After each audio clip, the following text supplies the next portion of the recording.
ഇന്നത്തെ നമ്മുടെ സംസാര വിഷയം വേസ്റ്റ് വെട്ടിക്കൊട്ടിയ ജേർണലിങ്ങിനെ പറ്റിയാണ്, അഥവാ junk journaling. Welcome to the second episode of know your journaling. ഒരുപക്ഷെ ചെയ്യാൻ ഏറ്റവും എളുപ്പവും അതുപോലെ തന്നെ ഏറ്റവും ഇൻട്രസ്റ്റിംഗുമായിട്ടുള്ളൊരു ജേർണൽ രീതിയായിരിക്കും ജങ്ക് ജേർണലിംഗ്. ജങ്ക് ജേർണൽ എന്ന് പറയുന്നത് ബേസിക്കലി ഒരു creative and sensory form of journaling ആണ്.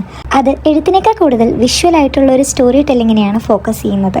ഈ വലിച്ചു വാരി എഴുതാൻ താല്പര്യമൊന്നും ഇല്ലാത്തവർക്ക് ഏറ്റവും ബെസ്റ്റ് ആയിട്ടുള്ള ജേർണലിംഗ് ഓപ്ഷൻ ഈ പറയുന്ന ജങ്ക് ജേർണലിംഗ് ആണ്. ഒരു ഫാൻസി ഐറ്റംസും യൂസ് ചെയ്യാണ്ട് വീട്ടിലുള്ള പഴയ ടിക്കറ്റ്സും റെസിപ്റ്റ്സും അതുപോലെ തന്നെ സാധനങ്ങൾ മേടിച്ചപ്പോൾ കിട്ടിയ പാക്കേജും ഒക്കെയാണ് നമ്മൾ ഈ ഒരു ജേർണലിങ്ങിനായിട്ട് യൂസ് ചെയ്യേണ്ടത്. പേഴ്സണലി എനിക്ക് ജങ്ക് ജേർണലിംഗ് ചെയ്യാൻ വലിയ താല്പര്യമില്ലെങ്കിലും ഈ ഇടയായിട്ട് ഞാനത് കൂടുതലായിട്ട് ചെയ്യുന്നുണ്ട്. അതിന്റെ നേരത്തെ വീഡിയോസ് കണ്ടാൽ അറിയാം. ഇത് ചെയ്യുമ്പോൾ കിട്ടുന്നൊരു സ്ട്രെസ് റിലീഫ് എന്ന് പറയുന്നത് വളരെ അധികമാണ്. അത് വേറെ ഒരു ജേർണലിംഗ് ചെയ്താലും കിട്ടുമെന്ന് എനിക്ക് തോന്നുന്നില്ല. ജേർണലിംഗ് ചെയ്യാൻ മെറ്റീരിയൽസ് ഇല്ല എന്നൊക്കെ പറഞ്ഞിരിക്കുന്നവർക്ക് പറ്റിയ ഏറ്റവും ബെസ്റ്റ് ഓപ്ഷൻ ഇത് തന്നെയല്ലേ. അപ്പോൾ വേഗം പോയി ഇങ്ങനെ ഒരു ജേർണലിംഗ് സ്പ്രെഡ് ചെയ്ത് നോക്കുക. See you in the next video.